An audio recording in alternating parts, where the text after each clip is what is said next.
గర్భిణీ దశలో అలసట అనేది తరచూ చూసే సమస్యే. తొలి నెలల్లో గర్భధారణకు అనుగుణంగా మారటానికి శరీరం ప్రయత్నిస్తుంది. పిండం ఆరోగ్యంగా ఉండటానికి ఎన్నో చర్యల్ని తీసుకుంటుంది. ఇందుకు చాలా శక్తి ఖర్చు అవుతుంది. అంతేకాదు, శరీరంలో ప్రొజెస్టెరాన్ అనే హార్మోన్ మోతాదు కూడా పెరుగుతుంది. ఈ మార్పులన్నీ అలసటను తెచ్చిపెడుతూ ఉంటాయి. మరోవైపు గర్భం ధరించినప్పుడు ఒంట్లో రక్తం పరిమాణం కూడా పెరుగుతుంది. దీంతో గుండె మరింత బలంగా పనిచేయాల్సి వస్తుంది. ఇందుకోసం తెలియకుండానే ఎంతో శక్తి హరించుకుపోతుంది. ఇక మానసిక భావోద్వేగాల అలజడి కూడా అలసటను తెచ్చిపెడుతూ ఉంటుంది. ఈ నేపథ్యంలో గర్భిణీ దశలో అనివార్యంగా వచ్చిపడే అలసటను అధిగమించేందుకు ఏం చెయ్యాలో ఇప్పుడు తెలుసుకుందాం.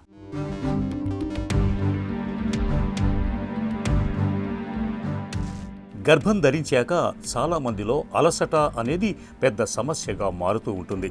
చిన్న చిన్న నొప్పులు, అసౌకర్యం, రాత్రిపూట మూత్ర విసర్జన కోసం చాలాసార్లు నిద్ర లేవటం వంటివన్నీ అలసటను తెచ్చిపెడుతూ ఉంటాయి. సాధారణంగా తొలి త్రైమాసికం మధ్యలో 6 నుంచి 8 వారాల మధ్యలో అలసట చాలా ఎక్కువగా ఉంటుంది.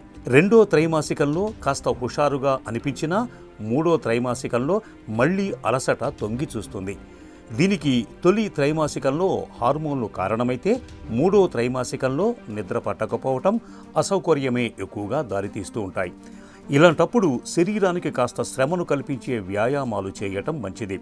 అసలే అలసిపోతుంటే ఇక వ్యాయామాలేం చేస్తామని అనుకోవటం సహజమే. కానీ గర్భిణీలకు సురక్షితమైన వ్యాయామాలు చేస్తున్నప్పుడు హుషారును కలిగించే ఎండార్ఫిన్లు ఎక్కువగా విడుదలవుతాయి. కాబట్టి వైద్యుల సలహా మేరకు తగిన వ్యాయామాలు చేయటం మేలు. అలాగే తగినంతగా నీళ్లను తాగుతూ ఉండాలి. ఇది తల్లికి బిడ్డకు ఇద్దరికీ మేలు చేస్తుంది. తగినంత నీరు తాగితే శరీర ప్రక్రియలన్నీ సజావుగా తేలికగా సాగుతాయి. తక్కువ శక్తి ఖర్చవుతుంది. ఫలితంగా ఉత్సాహం కలుగుతుంది. మూత్రం లేత పసుపు రంగులో వస్తుంటే తగినంత నీరు తాగుతున్నట్టే. మూత్రం రంగు గాఢంగా కనిపిస్తే నీరు, ద్రవాలు అంతగా తీసుకోవటం లేదనే అర్థం. ఇక బడలికగా అనిపించినప్పుడు కాఫీ తాగితే హుషారు కలగటం నిజమే. అలాగని మరీ ఎక్కువగా కెఫీన్ తీసుకున్న ఇబ్బందే.